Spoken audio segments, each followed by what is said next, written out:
Збираєшся купити свій перший товарний сертифікат і потягти ящик? Стоп! Зупинись прямо зараз. Бо один неправильний клік і ти здаси будівельний ящик не тому НІП, втративши всі ресурси. Один дисконект і твій легендарний вантаж просто зникне. Перед тим, як ти вкладеш у це свій час і золото, я розкладу по поличках всю систему ящиків, щоб ти не став жертвою гри, а почав заробляти з першого ж дня. Привіт, друже! Ти на каналі Happy Grave UA і з тобою я, Happy, твій гід у світі Ashes of Creation.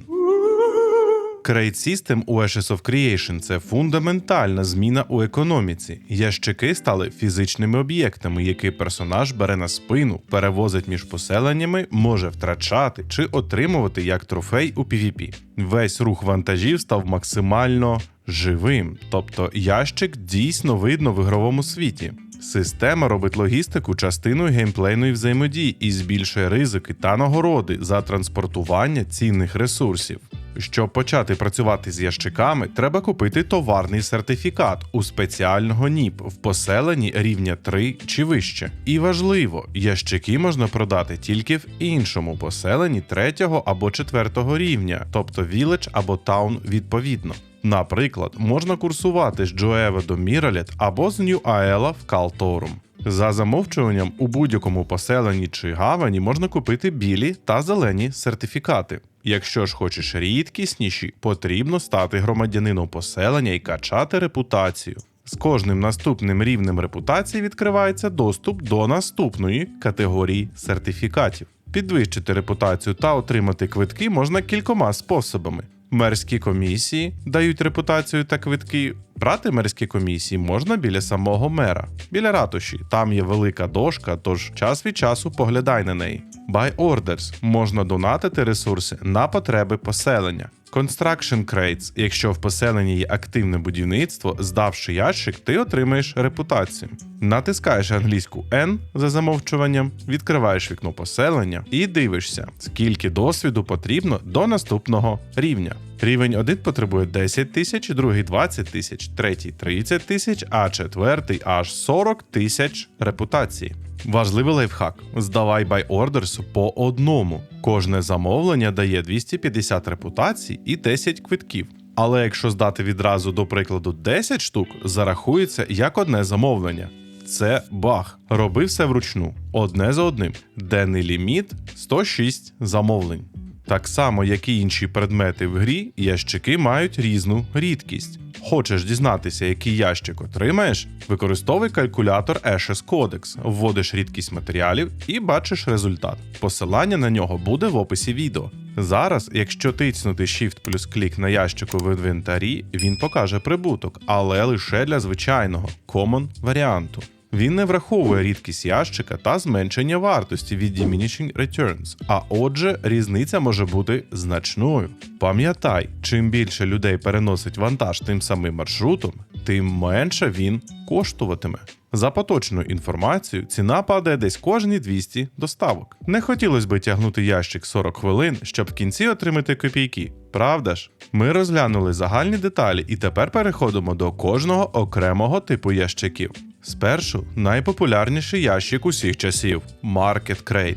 Близько 90% гравців переносять саме його і, чесно кажучи, тобі теж варто. Це одне з найкращих джерел золота зараз, особливо якщо бігаєш соло. У кожному селі чи містечку, а це поселення 3 та 4 рівня відповідно, Market NIP стоїть приблизно в одному й тому ж самому місці, зазвичай ближче до задньої частини ринкової площі. Щоб створити такий ящик, потрібні основні матеріали регіону. Наприклад, для Riverlands – це місцеве каміння, метали, самоцвіти, дерево, квіти та риба. Глінт. Вартість залежить від податків поселення. Зараз це десь близько 8 зеленого глінту. Сертифікат. Наприклад, одного дня я здав героїчний ящик за 7 золотих, наступного вже за 5, а через день він коштував ще менше. Тому не думай, що завжди отримуватимеш однаково великі мішечки із золотом.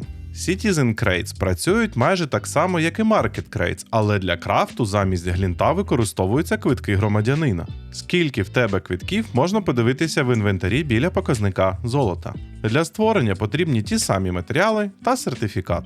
Guild Crates призначені спеціально для прокачування гільдії. Виготовляються за тими ж правилами, ті самі ресурси, той самий сертифікат. Потім потрібно доставити їх до НІП біля ратуші в іншому поселенні.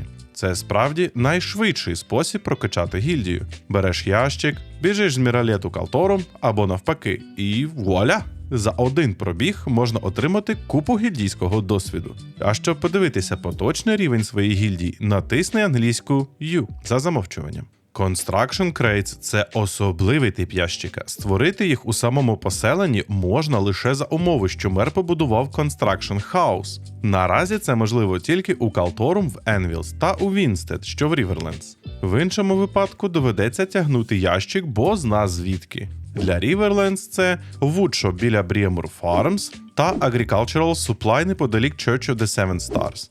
А для Енвілс це Hammer Rest Trade Outpost і Bonfire Trade Outpost. Цей ящик потребує 30 одиниць певного ресурсу – камінь, м'ясо, дерево, рибу та інші. І вести їх треба у поселення, де будується споруда. Наприклад, щоб у Вінстеді з'явилась кузня, потрібно возити туди ящики з тушками тварин. Увага! Не здавай його продавцю будівельних ящиків біля складу. Він тебе намахає на ресурси і дасть якихось 10 мідяків. І це буде повний відстій. Потрібно віднести безпосередньо до споруди, яка будується. І тоді отримаєш 11 квитків і понад 6 сотень репутації цього поселення. Harbor Crates виготовляються на станціях у гаванях. Їхня фішка – доставляти особливі крафтові матеріали, які швидше за все стануть дуже потрібними пізніше. Зараз вони досить клопітні. Треба брати глінт, матеріали з конкретних регіонів, наприклад, пустелі, і перевозити між гаванями.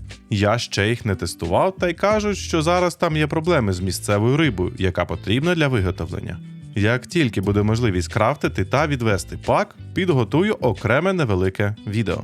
І яка б це була PvX ММО, якби тут не можна було зламувати та красти ящики. Якщо все ж вирішив відкрити ящик ломиком, вміст автоматично стане краденим, а ти флагнешся і станеш комбатантом. Май це на увазі. Схоже на те, коли крадеш з кубки попелу, що лишилась від полеглого гравця. Вкрадені товари та ресурси втрачають частину своєї вартості, і при здачі на чорному ринку ти отримаєш менше грошей, ніж за звичайний вантаж. Тому зламати ящик завжди менш вигідно, ніж доставити його запечатаним до поселення. Щоб зберегти повну цінність ящика, можна підібрати його і почепити на спину або використати викликаний караван. Просто підняти ящик з землі нічого не псує, і ти не станеш злочинцем. Загалом, зламування ящиків – це ризикований шлях. Можна отримати вкрадені товари, але завжди вигідніше і безпечніше доставити ящик у потрібне місце і здати його, а не тягнути зламаний вантаж із усіма штрафами для руху. І наостанок кілька речей, про які варто знати. Якщо сервер падає чи тебе дисконектить, коли ящик на спині, він може просто зникнути. Якщо поклав ящик на землю, навіть героїчний, а сервер перезапустився, після входу він може перетворитися на звичайний білий ящик.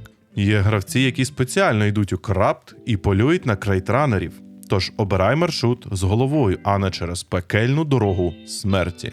Оце і все, що ми знаємо про ящики на даний момент. Якщо хтось має більше інформації, пишіть у коментарі, а якщо є запитання, залюбки відповім. А у коментарях під відео є посилання на наше українське ком'юніті у Discord, гільдію, а також мій телеграм і Twitch канали. Маєш гру та хочеш грати разом? Приєднуйся до Ukrainian Pub. До зустрічі у наступному відео.